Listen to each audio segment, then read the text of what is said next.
পক্ষে free kick ঠিক মাঝমাঠ থেকে।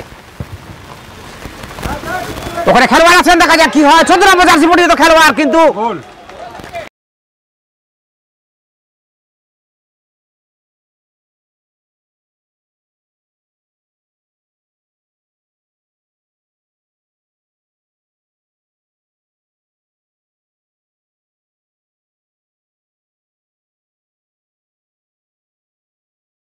চেষ্টা করছেন কিন্তু আক্রমণটা প্রতিহত হলো। এখন দেখা যাক রাহুলের পায়ে বল। রাহুল আছেন 10 নম্বর জার্সি পরিহিত খেলোয়াড়, ডাউন দ্য রাইট আক্রমণ আসার চেষ্টা করছেন, সঙ্গে সঙ্গে শট নিয়েছেন, একটা সুন্দর শট ছিল এবং গোল।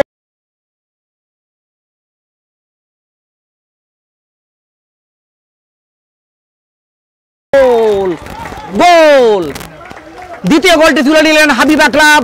ক নম্বর লেখা রুহিনাথ। রুহিনাথ দ্বিতীয় গোলটি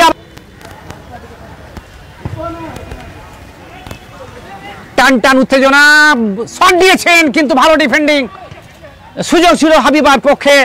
ওদিকে এখনো আনন্দনগরের অর্ধেক বল, সুন্দর শট দিয়েছেন, গোল।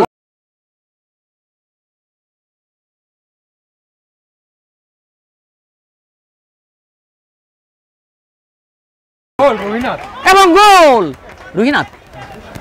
রুহিনাথ হ্যাট্রিক করলেন, তাই তো? রুহিনাথ মান্ডি লেখা হ্যাট্রিক করলেন, 14 নম্বর জার্সি পরিহিত খেলোয়াড়, তৃতীয় গোল দলের পক্ষে।